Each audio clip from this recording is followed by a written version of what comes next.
Denmark والے مشرکین تو منبر رسول پر بیٹھ کر بات نہیں کرتے، خطبہ نہیں پڑھتے، محرابوں میں امام نہیں ہوتے۔ اگر وہی کام اقرار کر کے کیا جائے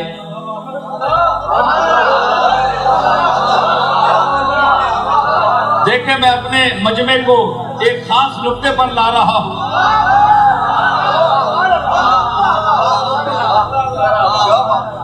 کہ وہ کافر ہیں، وہ دشمن ہیں۔ لا تتخذوا عدوی وعدوکم اولیاء، قرآن نے صاف کہہ دیا، اے ایمان والو میرے اور اپنے دشمنوں کو دوست نہ بنا۔ وہ کون ہیں؟ یہی یہود و نصارہ ہے، یہی ہے، ان کو اپنا دوست نہ بنانا۔ قرآن مجید ہے، صاف آیت ہے، ترجمہ پیش کر رہا ہوں۔ اور آج دیکھ لیں، اور ان کی طرف خفیہ پیغام محبت کے نہ بھیجو، یہ قرآن کا ترجمہ ہے۔ یہ میرے دشمن ہیں اور تمہارے بھی، ظاہر ہے جو میرا دشمن ہے وہ تمہارا بھی ہے، کیونکہ میں تمہارا ہوں۔ اللہ ولی الذین آمنوا،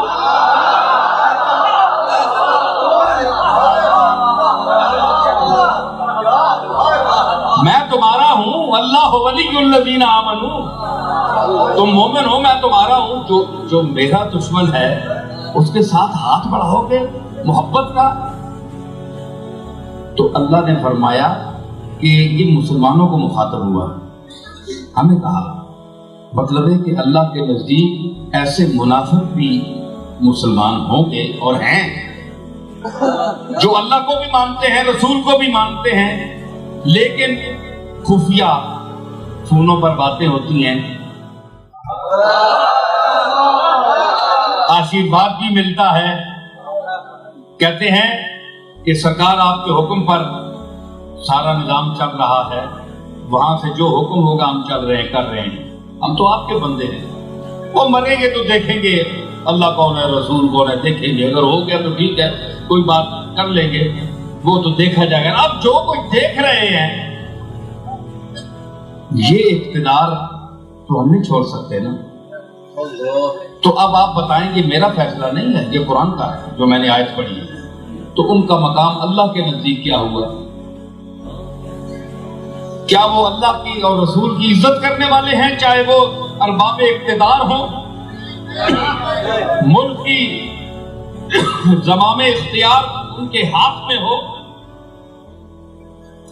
اور دوسرا طبقہ کہ انکار کیا ہے، وہ تو کھلا دشمن ہے، اس سے تو ہم اس لیے جھگڑ رہے ہیں کہ ہم نے تمہارے کسی بڑے کو برا نہیں کہا، نہ جناب عیسیٰ کو کہا، نہ جناب موسیٰ کو کہا، بلکہ کل آمن باللہ وملائکتہ وکتبہ ورسلہ لا نفرق بین احد من رسلہ، ہم تو تمام پر ایمان لاتے ہیں، ان پر جو کتابیں نازل ہوئی جو تھی سچی، تمہاری تعریف کردہ نہیں، آج جو موجود ہیں ان پر ہم ایمان لاتے ہیں، اور ان میں تفریق نہیں کرتے کہ یہ رسول ہے اور یہ نہیں ہے، اس حیثیت میں تفریق نہیں کرتے۔ ذرا توجہ مجمع میرے سامنے، کوئی ہاں ہوں کرے کہ آپ سمجھ رہے ہیں یا نہیں؟ تفریق نہیں کرتے کہ یہ رسول ہے اور یہ رسول نہیں ہے، یہ تفریق اس میں ہے، یہ نہیں ہے کہ ان میں سب کے مراتب برابر ہیں، اس کا یہ مطلب نہیں کہ سارے نبیوں کے مرتبے برابر ہیں، لا نفرق بین احد من رسلہ، اس کا مطلب ہے کہ بحیثیت رسول ہونے کے ہم فرق نہیں کرتے، بلکہ کہتے ہیں کہ سارے رسول ہیں۔ اس کی میں مثال آپ کو سمجھاؤں، ذرا مجمع میرا بڑا باذوق معلوم ہو رہا ہے، چہرے جو ہیں محبت والے بھی ہیں اور آنکھوں میں ذہانت بھی ہے، سمجھداری بھی ہے اور زندہ دلی بھی ہے۔ ہاں ذرا لیول اور یہ علاقہ جتنا ہے ماشاءاللہ، اب آپ ذرا میرے ساتھ چلیں گے تو لطف دوبالا ہوگا۔ اس کی میں مثال آپ کو یوں سمجھاؤں کہ پورا قرآن ہے بسم اللہ سے لے کر والناس تک، پورا قرآن ہے نا، اور یہی قرآن ہے، کچھ لوگ کہتے ہیں کہ اس کے سپارے کچھ ادھر ادھر ہو گئے تھے، ہے جی، فی لوح محفوظ، جو محفوظ کر سکتا ہے، انا نحن نزلنا الذکر و انا لہ لحافظون، کہ جو وعدہ دے سکتا ہے کہ میں اس کی حفاظت کرنے والا ہوں، وہ 10 سپارے ضائع نہیں کرا سکتا، ٹھیک ہے نا؟ جو ایمان نہیں رکھتا وہ خود سمجھ لے کہ کیا ہے، ٹھیک ہے نا؟ اور ویسے بھی میں ایک ٹیکنیکل بات بتا دوں،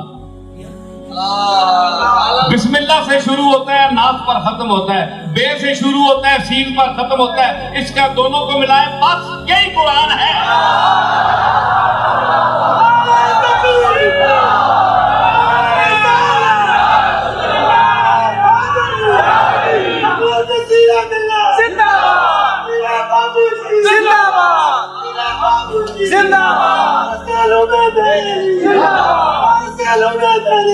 سمجھ آئی؟ تو ویسے بھی قرآن مجید کا جو موجودہ صورت ہے، اس میں بھی بے سے شروع ہوتا ہے بسم اللہ، اور وہ ناس پر ختم ہوتا ہے، بے سے شروع ہوا سین پر ختم ہوا، دونوں کو بے اور سین کو ملائے بس قرآن اسی میں ہے۔ اللہ نے فرما دیا قرآن اسی میں ہے، اب وہ 10 سپارے کہاں گئے، اسی میں ہے، یہی کوئی سپارے نہیں ہے۔